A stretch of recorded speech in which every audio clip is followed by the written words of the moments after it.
Hey everybody, how's it going? This is Jeff with JPA Photography, and today I'm talking about how to photograph wrestling. And I brought this up because last night I photographed a pretty big wrestling match. Number 5 in the country, Penn State, versus number 15, Pitt, University of Pittsburgh, so that was a very exciting experience. Wrestling is a very different sport to photograph than your normal football, basketball, baseball, things of that nature.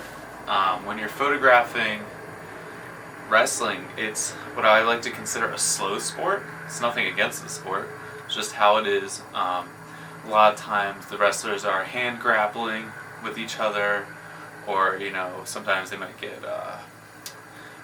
caution for stalling. It's just a slower sport. Doesn't mean it's slow overall.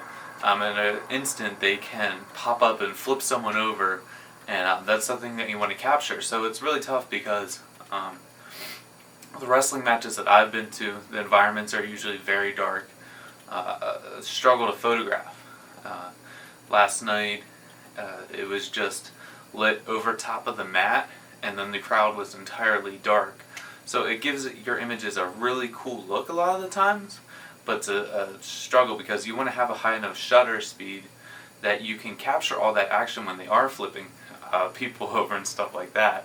But you also want it a little bit lower so that you can bump down your ISO so that your files aren't totally just grainy and things of that nature. Last night I shot with Nikon D610. It handled itself pretty well. I was actually surprised because I've shot basketball with it, wasn't thrilled with that, but that's a different story. And it handled itself really well. At some points I was the whole way down to 1/320th of a second, and for the slower movements that's fine. You can still capture their facial expressions nice and tight. 70 to 200 2.8 lens is the only lens that I even needed last night. I didn't use anything else.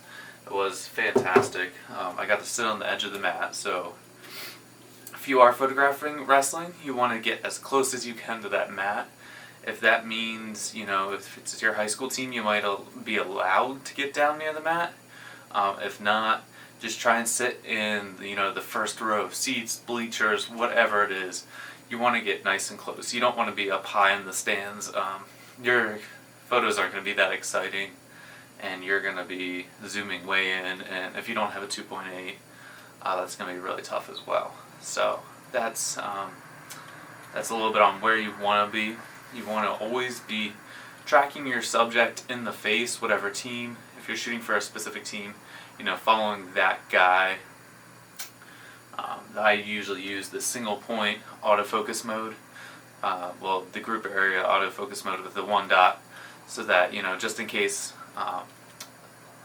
I don't want just the single point. I don't want to just focus on his eye. I want to focus, say, on his whole face. So I get that as well, which is nice because when you're shooting at 2.8, if you're just off by a little bit, the picture may not turn out well. So that's what I shoot for autofocus mode.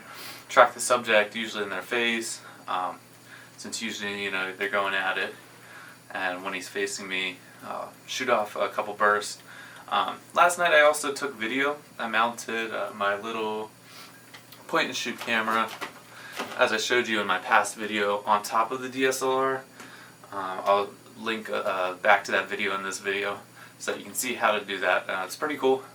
You do get the shutter noise, but overall it's not a big deal for me because that's what I like to show, is how I shot the event. So I'm going to show a little bit of a clip of that, so that's pretty exciting. So you can see some of the action. I don't shoot a whole bunch of shots. When they make a move, I'll shoot off a little burst, or but overall, like I said, it's a slower sport. You don't need the highest frames per second in the world. The D610 is only 6 frames a second, so it's fast enough that you get the action, but it's not like football or basketball where you need the highest frames per second. So that's a little bit about that. Let's go ahead and take a look at some of the files. Alright, so here you can see some of the files that I shot. I like to get in nice and close with that 70 to 200. Capture their facial expressions and things like that. And like I said, only the mat was lit, so it's really cool that the audience is back there and the fans, but they're totally just black because it's dark back there. So it gives it a really cool, nice crisp looking photos. And these were shot at 3200 ISO, and they're pretty crisp, which is nice to see on the full frame D610. Here's another one, the action. He's pushing him down, so you got a little bit of blur on the guy below, but that's cool because it shows the action. So that's that, and I'm going to be posting all these up on my Facebook page. Check it out, JPA Photography. Look me up, follow me, like me, whatever it is. You can see all these files, things like that. Also on Flickr at JPA Photographs. So I'll be posting those links in the description of the video below. So, here you go. You got him doing like a wheelbarrow move, whatever. You got the cheerleaders in the back. You can't really see them, but it gives it a whole context, and I like that shot a lot. When he wins the bout, you got him going up. You want to capture every single moment of the match. This one's pretty cool. They're not really doing anything, but you can see, they're looking each other in the eye. They're ready to go. And if you notice, the guy also has some gauze up his nose because his nose was bleeding. Penn State player on the left. This one I'm not in real close, but I wanted to do that because it shows the ref in the background, and behind that, actually, where my mouse is right here, you also have the coach's face kind of looking in, which is pretty cool as well. This is one of your closer tight up shots here. Wrapping them up. Just another action shot there. This is one of my favorites here. A lot of the times you can get some cool stuff with wrestling that you can't get in any other sport. Here you got a little bit of symmetry going on actually, which is what I like about this one. So they're interlocked and kind of tilted their heads up so you can see under it, which is pretty neat.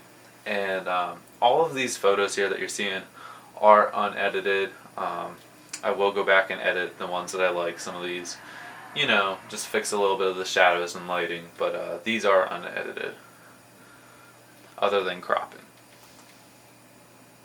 This one is a really clean file here for 3200 ISO.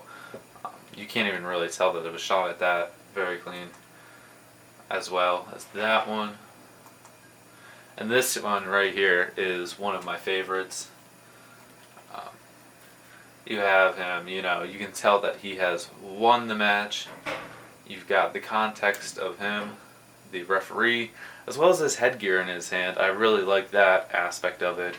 And then you've got kind of the crowd just blurred out there in the back.